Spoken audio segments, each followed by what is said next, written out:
Shot clock, running.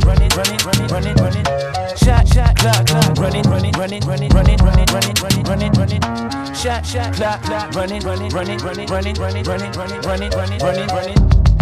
Welcome to Shot Clock. If you come in my lane, you getting your shot blocked. Coach Bub on the mic, VA is a hot spot. This is the podcast, tune into the broadcast. It might be a special guest, never know who gon' slide past. Got some topics to discuss while making the time pass. Let's talk about rap, let's talk about fashion, let's talk about sports, or what's the latest gadgets, and I ain't trying to brag. This right here the best show. Cross over, then lay 'em up with the left though. Let's go, you got the rock. Time ticking, who willing to take the shot? Shot clock, running. Shot clock, running.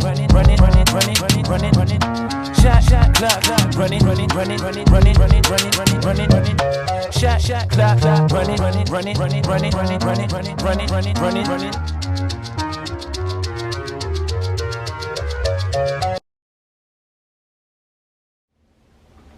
Yo, it's your boy Coach Bub. You're on another episode of Shot Clock Podcast, and I got a very special guest tonight. I got the legend, the most legendary coach, Robert Jackson. What's up, Coach Bub? Appreciate you coming in with me tonight, Coach. Glad to be here. Let's get started, man. So, let's start off, you went to Norcom, obviously, right? Okay. And there was a very legendary coach there himself. Right. Coach Joe Langston, right? Mm-hmm. So, what was that like playing for Coach Joe Langston? Coach Langston was like that. I had a father in the house. Got up, went to work, took care of us, and he taught us, life, how to be a good father, and treat your family and what to do for your family. Coach Langston gave us that street education. Okay. We was always told you needed those two educations. You need that book education, you need that street education. So he was that guy, that taught us, about the streets, how it is out here. And he, one thing about it, he didn't want us to be disillusioned about anything once we got out there in the world. So he kept it real. Right. Okay. So, playing for Coach Joe Langston, what are one of the, maybe a saying or just some of the things that you take with you right now, even to this day in life, and you've actually, instilled that in some of your players? Every saying y'all ever heard, I got them from him. Want nothing original. I done dropped a couple of your sayings in a couple episodes. Any saying that you ever heard playing for me, I got you. I got it from him. Okay. So it wasn't too many. I didn't have too many original statements that I didn't get from him. And I don't take credit for it. It is what it is. If it worked, it was good. Run with it. Okay. So, what was it like during the time you played? I know it's a totally different Norcom now. I know you're obviously there as the athletic director. You've been the coach there. So, what is the landscape of Norcom compared today versus when you were there and you were a student? Well, I ain't gonna lie. When I left, being in Virginia Beach and being around those kids and so forth, going back to Norcom, it was like a culture shock to me. Because when I was at Norcom, for instance, you had to apply to get into school. Okay. It was like a vocational school. You had to apply to get in, and you had to maintain a certain average to get in. And the one thing about Norcom, it's a historically black school. Us, Booker T, and probably the only two remaining schools that were predominantly black then. And coming back, when I was in Norcom, everybody went to Norcom. Your mama, your daddy, all the aunts, uncles, everything. Now it's more like a community-based school where the kids there now don't really have any real ties to it. Their mamas and daddies probably went to Wilson. Okay. That kind of thing. So it's more of a community. So that pride, that sense of pride. You still try to build that pride thing. You still try to, talk about those things and teach those things, but it's not as prevalent as it was back then. I got you. It makes sense. Okay, so going from a historically black high school, and then obviously you go to Norfolk State. Right. So, was that like a culture shock for you, or was it like the same because like you said, you had just been at Norcom? But going to Norfolk State? Yeah. As a student? Yeah. I went to Norfolk State because Norfolk State was the only school that would take me. Wasn't a whole lot of choices out there for no 1.9s. 1.9? Yeah, man. Graduate. I tell that story all the time. Back then I was ashamed of it. Yeah. But now I try to use it as motivation. That you too can make it. Yeah. I went to school and I graduated. And the thing about graduating with a 1.9, everybody has that turnaround in life. I didn't get mine until after like my first semester at Norfolk State. Okay. When the light bulb kind of clicked. The light bulb clicked because I took them same sorry study habits. Well, I can tell you this. When I was at Norcom, they used to hand you, at the end of the semester, they would give you your grade point average on a sheet of paper, and they'd tell you where your rank was. And I'm looking at mine, and I'm like, oh my God, this is going into this was like my first semester of my senior year. Mm-hmm. And if we had 300 kids graduating, I probably was 296, something around there. I don't know the exact number. Man. But all the people I hung around were right around in that area. Okay. So I decided I'm going to get my GPA up and made all A's the second semester. But they stopped calculating your GPA after the first semester, so it really didn't matter. I got you. So it was a matter of, at that time, I didn't apply myself, And when I graduated and had to go back and get my transcript and I looked at it, I see why my mom and dad stayed mad. Yeah. And it wasn't until I went to Norfolk State, and my first semester there, I took them same sorry study habits, didn't do well, and all my friends made honor roll, and they gave them these ribbons, and that when I say they joked me so bad. Can you cuss on your show? Yeah, I know you could because I see up there. Yeah. No, I gotta keep it professional. I'm not gonna use. I don't curse anyways, but. This is athletic director Robert Jackson talking right now. So, they joked me so bad, and I was embarrassed basically. Okay. And that was my turnaround. So I was on the honor roll, dean's list, and everything after that. Everybody has that in life. Everybody gets to that point. I think we're hoping anyway. That when you get to that point and you realize I gotta make some changes. I can't keep doing the same thing. And that was mine. So what was the football program like at Norfolk State at that time? We were the last team to win the CIAA in '84. As a matter of fact, I didn't play football when I first got there. I was pretty much done with football. Yeah, with the 1.9, it was. I don't know how you was gonna get out there anyways. Well, you ain't need all that back then. It didn't matter. So everybody was playing. Yeah. Okay. The SATs and all that didn't come into effect. SATs, that's a whole nother story of why that came into it. Yeah. So we didn't need all of that. Okay. If you got in school, you could play. And Norfolk State let me in on probation, and it just took off from there. And I thank God for Norfolk State. That's why I look at HBCUs and stuff. Yeah. They gave me a chance, so I'm forever grateful to Norfolk State. It definitely much needed. But I thought I wanted to go to Howard, be an engineer. And my guidance counselor looked at my grades and was like, "You sure you don't want to be a carpenter or something?" So that's how that went. Okay. So at one point in time, do you realize, okay, I want to get into coaching? All right, you graduate. So how do we get into coaching? What's those steps? I graduated from Norfolk State. I wound up working in North Shipco, shipyard. And North Shipco probably was my first time ever coming into racism in your face. Okay. Now, I'm sure it happened, I just didn't know about it. So what happened? I was placed in I was working as a inside machine shop, but I had an electronic degree. Okay. So I wanted to get into electronics, but they put me in the inside machine shop, which I knew nothing about. So I'm trying to learn on the run, and when you in there, I was in an apprenticeship program. Okay. Them folks ain't trying to teach you nothing because they figure they training you to take their job. Yeah.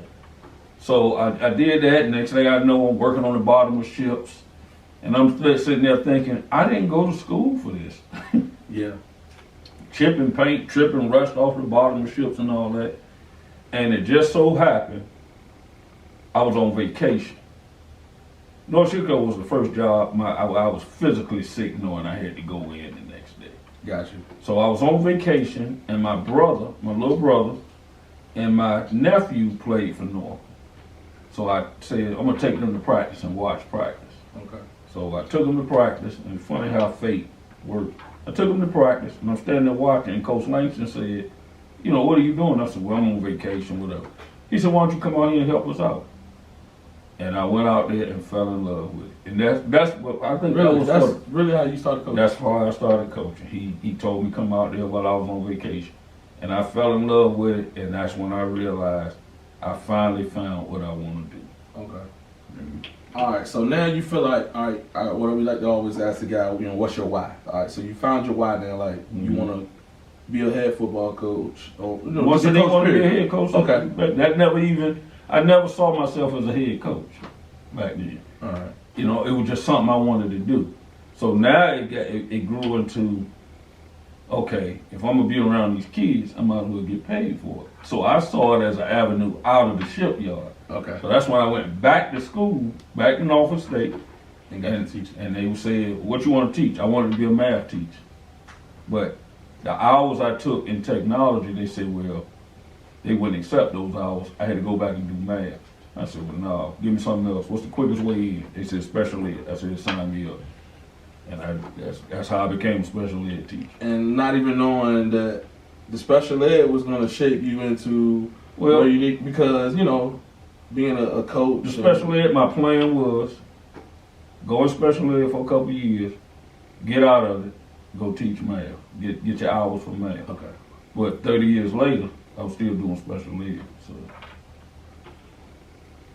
Okay. So your first coaching stop was Norcom. So what year? Right. What year is this? What year is this? this was, I want to say around 88, Okay. So 88. 87, 88, something around there. All right. So are you? What year do you now go off and leave Norcom and go to Tallwood? What year is this? My first head job, well, matter of fact, I got a job in Virginia Beach teaching at Plaza Middle. Okay. And that was my first head job. Okay. I had at middle school. So from there, that's how I wound up at Tallwood. I wound up going to Tallwood, just, you know, coaching there. And I think after the first year, I mean, Tallwood had been in existence 1 year before I got there, and they went over. And then I got there, we won 2 games. Okay. So when you get to Second Tallwood, year. what are you coaching? I was the offensive line coach. Okay. So the next year, no, my first year we won 2 games. The year before that, they didn't win any. My second year, he made me the defensive coordinator. We had some stuff going on, because I was on my way to Green Run. And he made me the defensive coordinator, and that was my first coordinating position. So cut you off. When you about to go to Green Run, is this Cadillacs at Green Run? Or It was more like a power move. If you don't, if you don't give me this, I'm going over here with Cadillac. It was a power move, basically. So if you don't make me the decoy, so you leveraged your way into a defensive coordinator. Basically, you bullied your way into over there with Cadillac. Cadillac had offered me a job. Got you. Okay. So that's how that came about. All right. So you got the defense. What's the landscape of football at this time? Let's paint the picture. You know, we got some listeners out here that weren't born at that point in time. So, what is football like? If you can break it down, like, you know, today is spread. You know, people are, you know, pass happy, wide open. Then, for instance, at Tallwood, we ran the wishbone.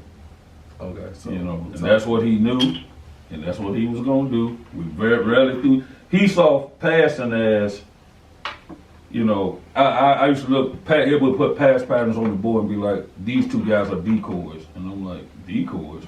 When you talk about cultural shock, it was different coaching with these guys, because they would say stuff like, "We don't blitz our linemen." And I'm like, "Don't blitz your linemen." And where I came from, it was a pressure situation. You know, you sitting in the house, everybody going. Got you. But their thing was we don't blitz our linemen, and you know we want our linemen to lock up and they gonna read and all that. And I'm like, that's okay if you got some 6'5" and all that up there, but you got some 5'9" and 5'8" on the line. They ain't locking up with nobody and reading nothing. These gaps, yeah.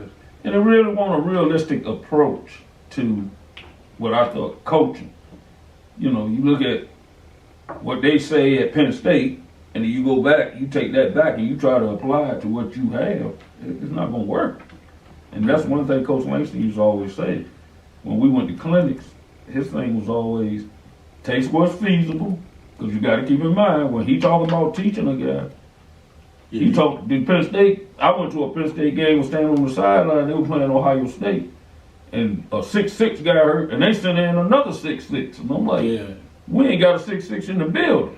got you. So, All right, so we at Tallwood. mm-hmm. So when you get the urge that, all right, I'm gonna push for a head coaching job, or is it something where someone calls you? So how do we get to Bayside? I wound up going back to Norfolk. Well, let me first say, Tallwood, I think that second year, you know, I had a real bond with those kids. Okay. And it almost got kind of toxic because it got to a point they would listen to me or they would come to me for things or gravitate to me for things, and the head coach kind of got upset I got you. because he would be like if I went to him, I always try to, go to the head coach, yo man, this what's going on, you need to, what you coming to me for? They always going to you for everything else. Why you don't handle this? And I was it was like, wow, I'm trying to come to you. Yeah, I'm giving you the decency. I can't help the kids, looking to me for that kind of stuff. Yeah, and they coming to me because I kind of look like them and I sound like them, and I generally have their best interests at heart. Okay. But that was a good group of kids, John Van and Derek Daniels, all them guys, man. They were a good group of kids, and we had a good year that year, and then pretty much took off from there. Okay. So I wound up going back to Norcom because you seen this thing with the coaching waiting. Mm-hmm. I was the coaching waiting. So you supposed to get, all right, so in your mind now, leverage again, in your mind, you thinking, well not thinking, or you're supposed to be. Well, I was told, what I was asked was coming back to Norcom, taking over for coach, because he was ready to get out. Okay.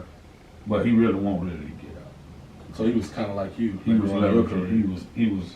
We talk about that. Pretty much telling me, that he wasn't ready to get out, but that was his way of getting me back to come back. So I came back to Norcom, and how I wound up at Bayside. When I left Tallwood, I don't know if you ever heard of a guy named Teron Anderson. Yeah. That was my brother-in-law. Okay. And I wound up taking him from Tallwood because he moved in. His mom passed, and so he wound up moving in with me. I got you. He left Tallwood, came to Norcom, and that didn't set too well with the head coach. It was one of those. It looked like you going behind my back. You taking my guys. I was taking my brother. Yeah, but that's how he didn't see it that way. Because he already had lost the locker room. He said earlier to you. So his thing was, you taking my players. His whole thing. Matter of fact, the guy came up to me at the funeral and asked, I know it's a bad time, but are you gonna take him from Tallwood at the funeral? So right there, you already done lost me because you don't give a damn about this dude. Yeah. So I wound up taking him there. We went to Norcom, and I mentioned that because when one of my friends, Johnny Pope, he was teaching at Tallwood, and he called me. He said the Bayside job open, and they weren't really satisfied with the candidates. Mm-hmm. So I called him. I called Mr. Dobransky over at Bayside, and I said, is it too late to apply for the job? So I hear him cover the phone up, and he says, it's a guy from Norcom want to apply for the job. Okay. So they said, yeah, bring him in, bring him in. So he said, can you come in tomorrow? I said, no, because I was working at the Pines. I said, no, I got to go to work tomorrow. So he said, okay, and we hung up the phone. And I said, what was you thinking? The Pines? I said, okay. I called him back. I said, I can make it tomorrow. So that's when I went in for the interview. And the interview went well, and they called me back for a second one. But the reason why they called me, my boy at Tallwood said, and just go show you how treacherous some people are, that he overheard the coach at Tallwood talking to the Bayside principal, telling him, I want this and I want that, and they shouldn't hire me and all that. And he called me and said, yo man, I can hear him over there trashing you.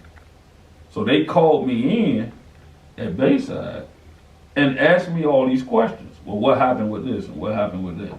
And I said, I can remember telling them, I already heard what he did. And I said, if y'all called me in to ask me this, I don't give a damn if you hire me or not. Got you. And they said, we want to offer you the position. I said, okay, I'll get back with you. Because I'm mad now.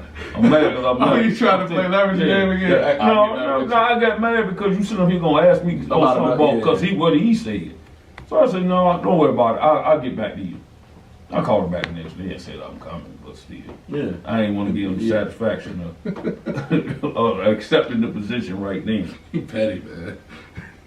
All right. So, what is Bayside like when you get there? Because obviously, you know, Again, you always going They somewhere were like- it's time to rebuild. they were like 1 and something. I think they had won 1 or maybe 2 games the year before.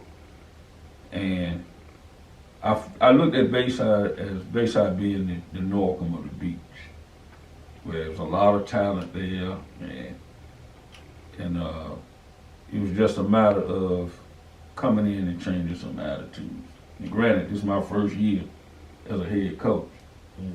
But one thing I did, and I always try to stress to young coaches and young people who aspire to be head coaches, learn everything you can about a program. You know, you get too many coaches that all they concentrate on is the X's and O's. They think my X's and O's gonna beat all your X's and O's. That's not the case when you're talking about head. And as a head coach, you got to deal with everything. Parents, you have to deal with those kids. You have to deal with teachers. You have to deal with equipment, physicals, eligibility. So learn everything you can. Get with somebody that's willing to teach you and learn everything you can about how to run a program. Gotcha. You know, Coach Langston and I had a van back then.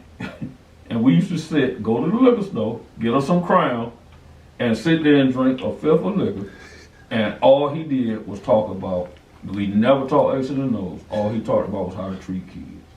Yeah. I learned more from him sitting in there over a bottle of Crown. That's when I was doing in my wickedness. And he is. And I'm glad I'm not there anymore. You don't partake in those. Nah, those trying to get you to those stop. D evils. Yeah, I'm trying to get you to stop. As I hit the red cup. Yeah, let's see you with a red cup. But I learned more from him just sitting in the front seat and just talking. Learning life. Just learning How life. to be He was like how to treat yeah. kids and how to treat coaches and just how to run a program. You know, I'm forever thankful for that. You can't get that anywhere. Because you can't. You run into a whole lot of people who don't want to teach you that. They don't want to share. Everything's a secret. Ain't no secrets in this. Yeah, it's a fraternity, definitely. All right, so you get this thing at Bayside, and now the success is starting to come, Right. and you get the rolling. We got the rolling and So what was the come on now? I know now you're gonna be humble, but as a I'm young gonna be straight up with you. as a young coach, Uh-huh. you finally getting that success. What does that feel like? It's kind of surreal, and you say I'm gonna be humble, but that's the only way I know how to be. My thing coaching has always been, don't take credit for nothing. Let people tell you what you're doing, if you're doing well or whatever. If you go back and look at any interview I've ever done, you'll never say I did anything. You'll never hear me say that. Jack did this, Coach Jack did that. No, my coaches put together a great game plan. I had great kids. Like even to this day, we back had. for my bathroom break. So coach, we go 10-0. We go 10-0, back to back. on cloud 9. Mhm.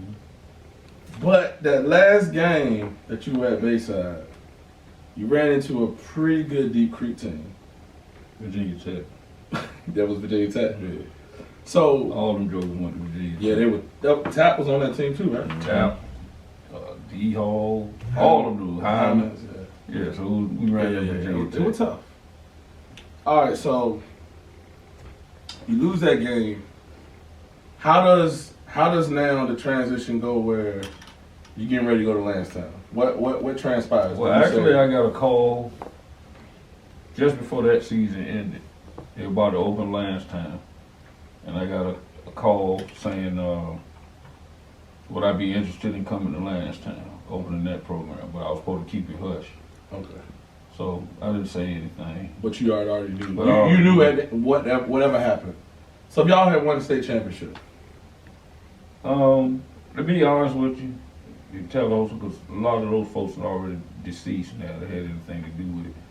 But when I got to Bayside, they put me into this program, Core Plus. Basically, with study halls. So I didn't have any classes. Okay. Yeah.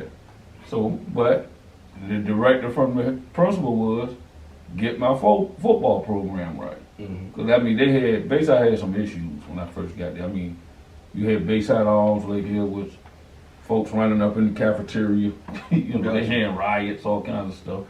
And once we started winning, the program started coming together. A lot of that stuff calmed down. So you changed the morale of the school. Pretty much. And they called me, well, when he left, I wound up getting 6 classes and pushing a cart around. So I'm doing all that, but that's what I was getting paid for, to be a teacher. But when Lansdowne called, here we are again, another leverage thing. So, but at that time, I was told I was given all of that because the principal was an ex-football coach, and he didn't want them to think he was doing me any favors. Gotcha. You know, we in education, but a whole lot of underhanded stuff and backdoor stuff be going on. I agree. So at that time, I'm mad now. So they tried to change my schedule up, but I won't having it. I'm going to Lansdowne. Leverage. Yeah, I'm going to Lansdowne. I'm on my way there. And it was an opportunity to start a program from scratch. And I knew coming in we would probably struggle. Because I had no idea what was going to be there. I can remember Delmas Coley and all those guys. I remember they worked out with us. Showed up at a weight room, at weight training. When they seen, And I sent them back. okay. They was almost, I sent them back. I said, look, man, we ain't going to have that. And that was their senior year. Yeah. So I was like, just go on back, and finish your senior year there. Because I didn't want to, I wasn't about wasting somebody's. Yeah, he told us up. He told us up too. He Yeah, did for like he did. 315. 315. I remember it. I know you do, you was out there. I remember it vividly. And, Whew. and then that's how that came about. I wound up at Lansdowne. Okay. So we get to Lansdowne, like you just said, you didn't know what you had. A lot of talent, young guys from everywhere transferred. Even some guys, decided to travel along with you. I guess they moved, right? Right. Yeah. Yeah, we had some guys came from Bayside. But they moved.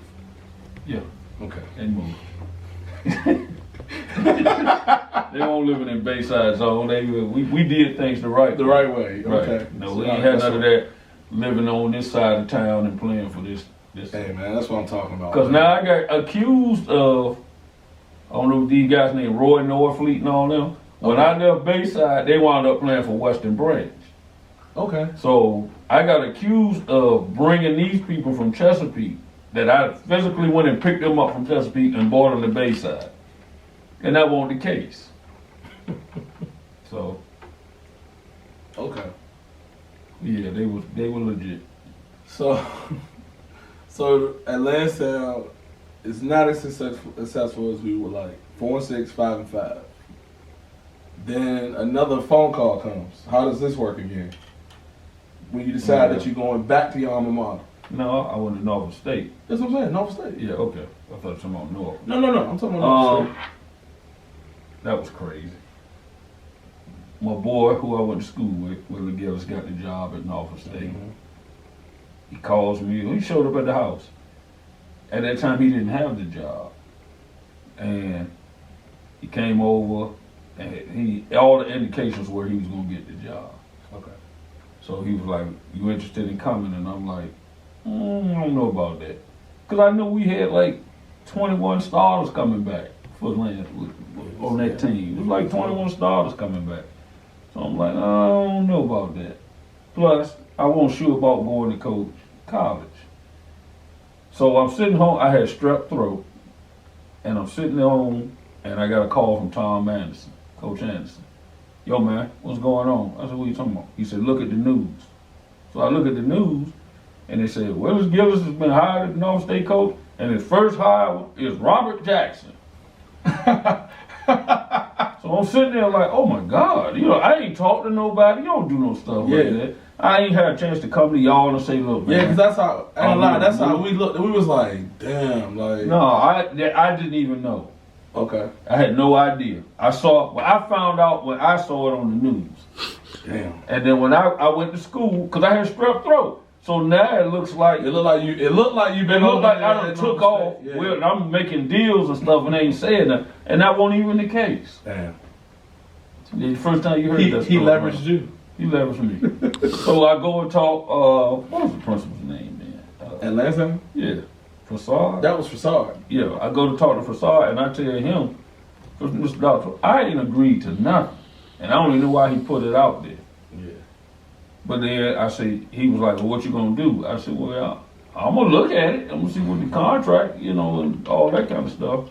But that was one situation that I was a little leery about. Looking back. But looking back on it, I learned some things about coaching, being as a head coach, some things that I didn't do that I implemented at Salem as far as being a head coach, like filming practices. I never did that. Yeah. Never did that till I got to Norfolk State. But once I got back to Salem, we filmed practices and just some organizational things. And then I learned a lot of things what not to do. Got you. There. But that's how the Norfolk State thing came about. And then it really got left a sour taste in my mouth when I looked at y'all in the state. And I'm like, oh my God. But remember y'all had told us anyways though. Y'all said it. But I knew we were gonna be good. Yeah. I knew them first couple of years gonna be tough trying to put something together and we didn't really have guys. But I knew last time was gonna be good. And that I was right. I just want a part of it. Y'all could have sent me a ring, man. So you was kinda like Steve Kerr with Mark Jackson. I don't even watch basketball. Yeah, but Who it was like that team was on the cusp, the Warriors. Yeah. And then, Okay, well, yeah, that's who we were. Steve I don't Mark Jackson even left and then Steve Kerr won it with his team. I only watch basketball, so I got you. You name some dudes and I'm like, who? I got you. Alright, so at Norfolk State, obviously you said you learned some things, what to do, what not to do, some organizational skills. And we got fired. And then you got fired. You got fired Just from like Norfolk that. State. It's a little different in college. Look, I'm sitting there. Well, he only won 2 games in 2 years. Yeah, he And then the head coach and the AD had some issues, and it was a mess. And I can remember sitting in the back of a room. We was in a classroom, and the NCAA was investigating because the kids said we practiced on Sundays and all. They told all of this, and we did. Oh, y'all was pilot. So I'm like, we doing all this, all the wrong stuff, and still ain't winning. Yeah. I've always been a proponent that you can't sacrifice discipline for winning. It ain't gonna never work for you. And I remember sitting when I was recruiting. I remember thinking we gonna get fired. So when I went recruiting, I went to all the losing schools. Salem was one of them. Green Run, PA, all those schools was losing. Because I was recruiting a job now. I wasn't recruiting players because I figured, what am I going to recruit players for? We ain't going to be there. So I'm going to recruit me a job. Gotcha. So I went to a Salem game one night, and they were losing whatever, and the principal at that time, he knew we were going to get fired. And he told me, don't forget about us. I said, okay, no problem. So when we wound up getting fired, those jobs came open. I had an interview with Green Run. I had an interview with PA. And I wound up having an interview with Salem. They came open late. Okay. And I looked up, and when I went through the interview process, the people downtown said, all right, which one you want? And I said, Salem. That was like a Friday. He said, call me back Monday. I want you to think about Green Run. Mm-hmm. And at that time, I knew Green Run had talent and everything, but I was like, man, you know, I just come from 2 wins and no, I ain't trying to go and, back to and this, Green yeah. Run was 0-1,000 at that time, Yeah. and I was like, man, I ain't trying to be going through that process again. Even though Salem was 1-9, I was like, I ain't trying to go through But that. it looked a little bit better. Like, Yeah. And then I saw Kevin Whaley play his freshman year. I was like, man, who was that guy? Mm-hmm. So I said, you know, I'm gonna go. I wound up taking the Salem job. That's how that came about. Okay. So we get to Salem, and then it's on now. At this point now, because you said you've learned what not to do. Yeah. I figured this was my last stop. You've taken all Yeah, these moving on. principles, all these sayings from Coach Langston, everything. You know, just Right. being around football. So this is the last stop, supposedly. Well, at Salem, I figured I'm Coach Jackson now. You know, well, you know, I had some building stuff along. But after Norfolk State, whatever I was gonna be, that's what I was gonna be. Okay. Whatever I was gonna become, I Gotcha. was at that point now. At Okay. Salem. It just matter of finishing out now. Okay. And so at Salem, 11 seasons, right? 102-31. So you win 102 games and lose 31. I guess. I'm telling you. You win the Eastern Region Championship, Thought we won more than that, but good. and you go to the state semis 3 times. Right. So let's go there, and then we'll go back. Okay. Why did it seem like that game, the state championship, was just eluding you? Like it was always It just wasn't meant to be. something, It just- man. It just wasn't meant to be. I mean, I think our best chance, we lost to Osborne. Because that team where you had Jamel Conley, Zeus, and that Yeah, guy, we I lost thought our- that was the team where I thought you were gonna get it with them. And I thought so too. Yeah, And we lost. and that's when y'all played the kid Brandon Hogan. Yep.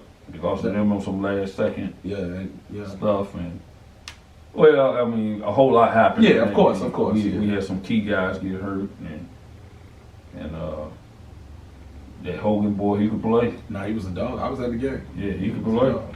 I ain't take nothing from them, but I thought that was our best chance to win, and it just never worked out. And people don't understand how hard it is to get to that level, and to try to maintain that level when, well, let me put it like this, when you using your own kids.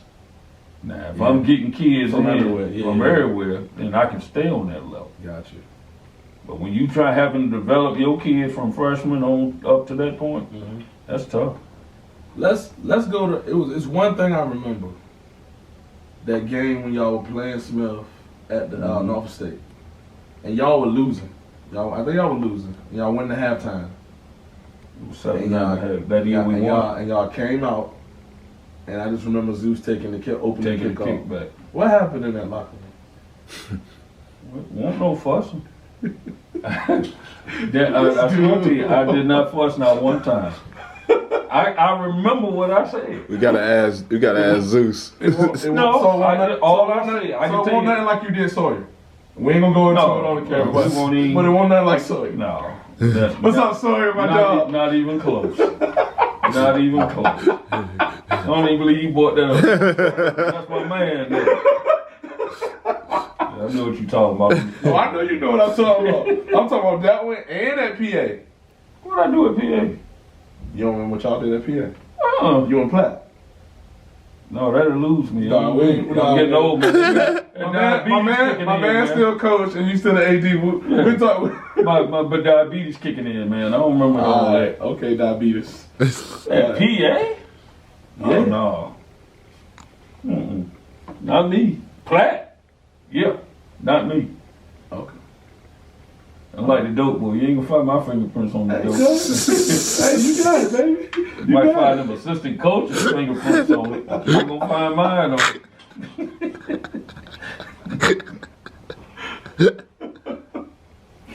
All right, so we had Yeah, Salem. what were we talking about? I don't even We had know. Salem. Oh, what was We it? The talking about locker room. Salem and, You you said know, the locker in the room. locker I room. can remember exactly what I said. I told them. I said they hit us with their best punch, and they only up by 7. I said they ain't got nothing left. Yeah. Let's just go out here and finish these dudes off. And then Zeus ran the kick back, and it was just we were playing. And the way they scored on us, when you look back on it, I think it was a tip pass. Mm-hmm. It was something happened along that line with blown coverage or a tip pass, and the boy caught it and kept going. But we probably should have shut them out that night. That was a hell of a game. So you get the itch that it's over. So what's the process like? I know a lot of people always say, you know, when they feel like they don't want to prepare no more, or they don't like practice. What, getting out of coaching? What made you when you woke up and said, you know what, it's time to hang it up? Because y'all were still successful. Like, I never liked practicing. okay. Even when we were successful, I hated going to practice. I just didn't want to go out there. I knew you had to go out there in order to be successful. You had to practice, but I just didn't like it. I think with the sign for me getting out, because if we lost a game, I don't care what year it was.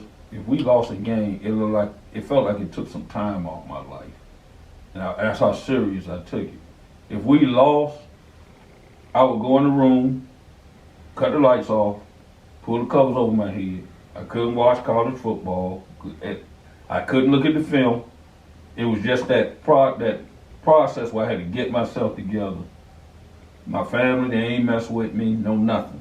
I'm just sitting in the dark, and that was all day Saturday. And I knew that was a problem. You know, if we won, I'm going on. I'm going on the porch getting I'm going on the porch getting the paper in my drawers with a cup of tea. I'm standing on the porch with the newspaper, standing in my box, no shirt on, gut hanging over and everything. And hey, life was good. Yeah. Couldn't wait to go to the North State games and all that because you want everybody to see you. And, hey, coach, good game. Yeah. When you lost, I didn't want no parts of it. Yeah. When I got to a point where losing didn't hurt as much, I knew right there It's time to go. Yeah, you need to start wrapping it up. You need to start finding a successor or whatever. Do what you can do, but it's time to move on. It didn't hurt as much. Okay. So you find your way back to the HBCU, like you said, Norfolk. Right. What was that opportunity like? You know, being able to come back to your alma mater and then. I thought Salem, my last year, we had already started practicing. And I think we were 2 weeks in, and I thought we were going to be good. Mm-hmm. And they wound up being good. But I knew we were going to be good. That was Devontae Walker and them? No, that was after them. Okay, so you left Devontae Walker, that was way after Okay. them. Bucky. Bucky and them played with Walker and them. That was around that 11, 12, Okay. around that time. I left, 21? So I left in 16. Okay. Bucky and them had already been gone. So I was sitting up there, we were practicing, and I thought we were going to be good. And I got a call saying, same type of situation. They weren't really happy with the candidates for AD, and my man told me, apply for it. So at that time, I'm like, okay, I'll hear what they got to say, but I really wasn't trying to leave. So I went over there, interviewed, I got a call, we want to offer you the position. I remember calling the principal back saying, can I come in January? Because I want to do this season. Yeah. Then come, he's like, no, I got to have you now. And then I talked to some people at Salem, and it was like, And it was one of those situations where I could get out the classroom. I figure I'm toward the end. Yeah, it's time to start making It's time I can get out the class. And then it was another challenge. You know, being AD is a challenge. That's the competitive in you too. Yeah, it was another challenge. Now I got other than football, I got something else I can look forward to. Okay. Going out here and try to build programs as opposed to a program. So you get to Norcom. As soon as you get there, your first job, or one of the first things you have to do would be getting rid of the football coach. I was asked that in the interview, Okay. but I wasn't on board with that. Okay. So for the people who always had a lot to say, Mhm. that was already going to be a firing before Jackson got there. Well, You just had to be the before I got guy there, nah. to deliver the So you news. got to understand the climate at Norcom. I coached there with you. Yeah, you were there. I see The it. same people at Norcom are the same people who go to the Norfolk State games. They're the same people who go to Virginia State, you know, any of these areas. And all they know is fire the coach. When Coach Langston was there, they took out a petition on us, get rid of the coaches. We 14-0 won the state. Y'all don't throw the ball enough. You know, those are the things we had to deal with. You had to deal with at Norfolk. And I was asked that about, you know, the coach. And my whole thing was always, have we given them all the resources to be successful? If you haven't done that, then firing you shouldn't even come into the picture. Okay. You know. And coach was a good guy. I mean, he's still a good guy. I say was. He's still a good guy. Yeah. And I liked him. Yeah, I ain't particularly happy how it went down. You know. And you know, like you say, a lot of people got a lot of things to say. Because it looked like. Yeah, it looked like It looked like, yo, they Jack. said I met with It the looked man like, and no, it just. showed him some uniforms, then I fired him the next day. It looks like and that won't you even. came in- I did show him some uniforms, but You fired the man. no, so I and could then, get and the then you job. hired yourself. Yeah, no, that won't even the case. like I just said, I'm only enthused about coaching at Salem. I got you. So yeah, that. So why would I do all of that? Rebuild again. When I was. Yeah, why would I want to come Yeah. coach something? And once again, we were about, I'm not going to name him, we were about to hire a coach. Okay. He didn't show up for the interview, I know who it was. wanted to reschedule, and it didn't sit well with the principal. Okay. So his whole thing was, no, I only if he doing it, I only want to go that route. And that's when I was So like, that was like the I was third asked, hour. just do it. And I said, well, I'll give you a year. And I stayed true to my word. I gave you a year, but next year you gotta find somebody. And that's where we are now. But no, it won't no. As a matter of fact, if I was gonna do it, my first year was the year to do it. Cause I think they had just came off of 1-9. Yeah. So that would have been the time to do Yeah, it. yeah, yeah. If I really wanted the job. Because they and just all that. lost the regional championship the year you fired him. That Well, not year. you fired. He got That fired. year. Got you. Right. You want to say I did it? I mean, it is what it is. Yeah, I got you. I can't fire or hire anybody. Really? See, I don't have that everybody power. thinks that the athletic director. I don't have that power. I it's can still highly got- recommend, Okay, but it's but still I gotta have come from the no principal. power to fire or hire anybody. All right, so we know that now. The principal's the only one in any city at any school that can fire or hire somebody. It's his building. Now I can highly recommend, I got you. or the principal can come to you and say what you think, and I'll tell him, and he might go with it. Okay, But I can't Well, yeah, physically bring nobody in and say you fired and don't say nothing to him. I got you. That don't happen. Oh, yeah.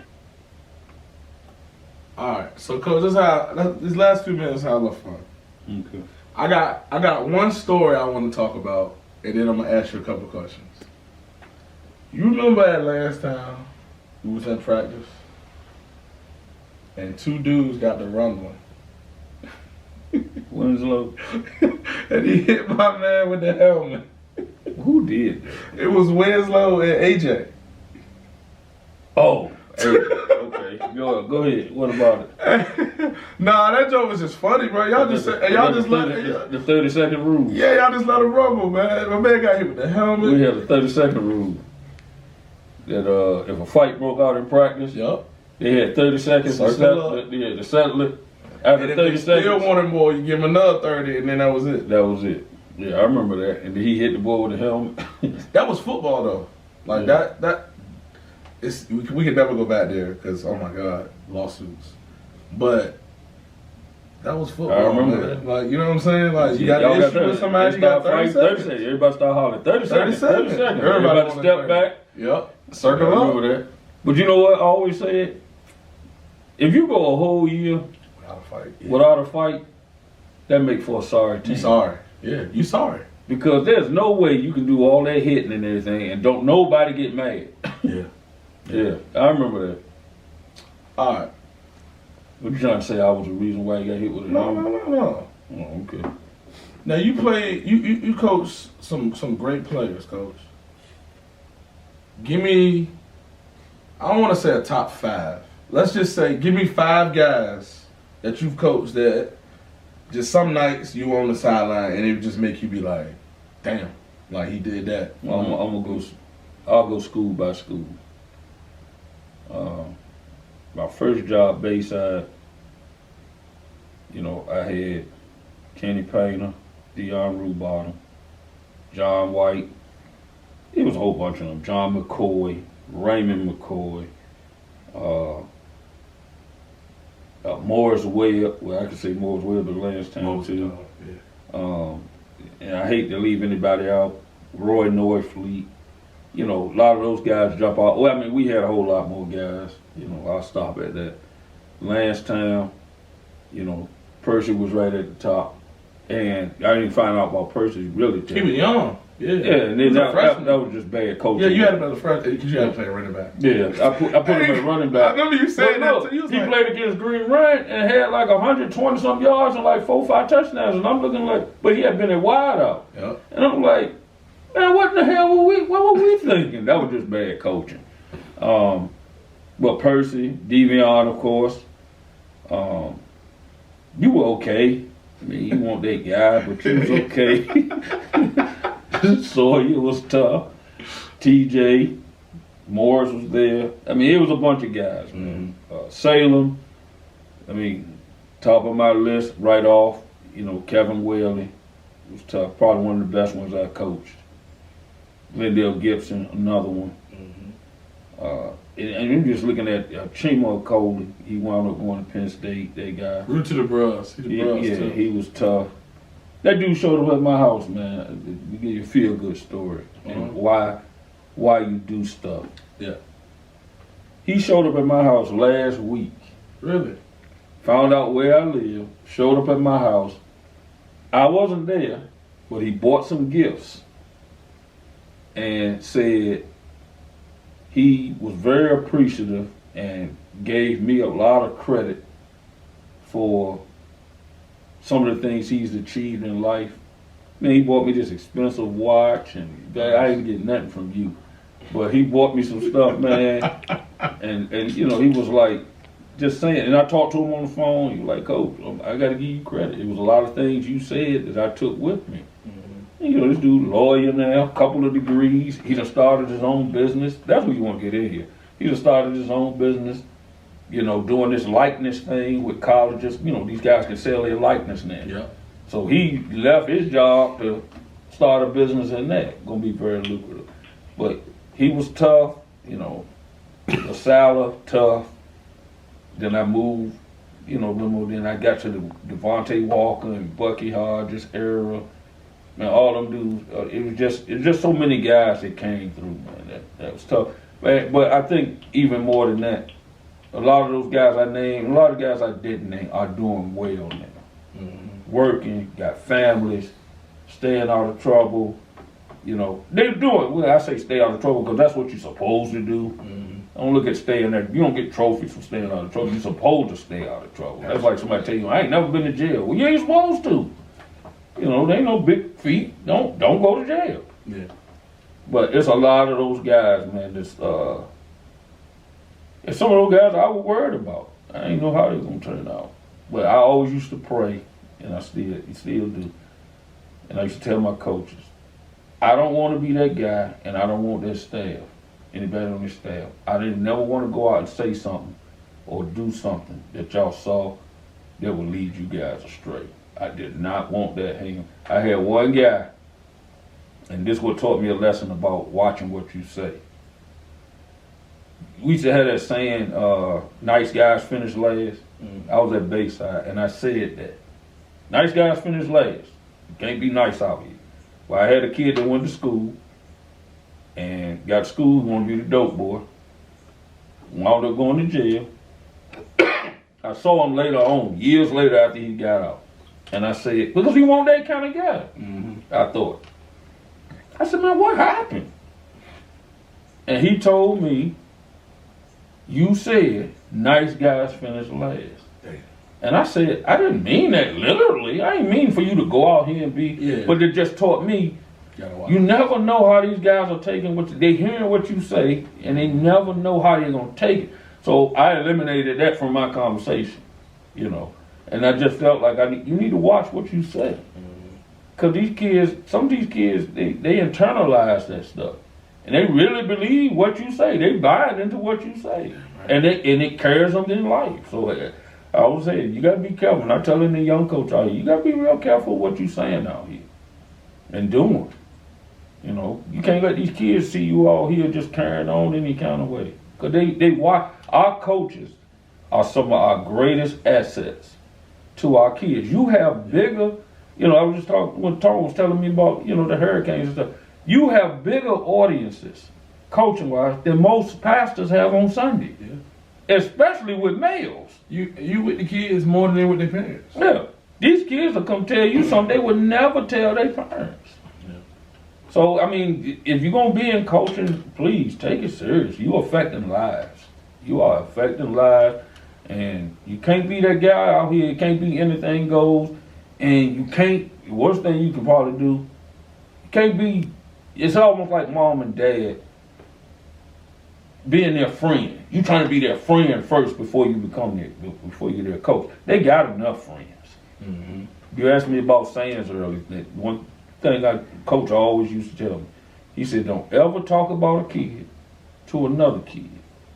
Because you can best believe when that kid get mad, he said this about you.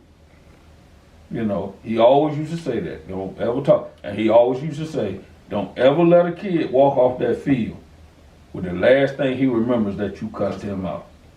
Don't ever let him walk off that field like that and take that home. So, hey, you know, I owe him a whole lot for that kind of stuff. And, you know, just to touch back on how everything comes back full circle.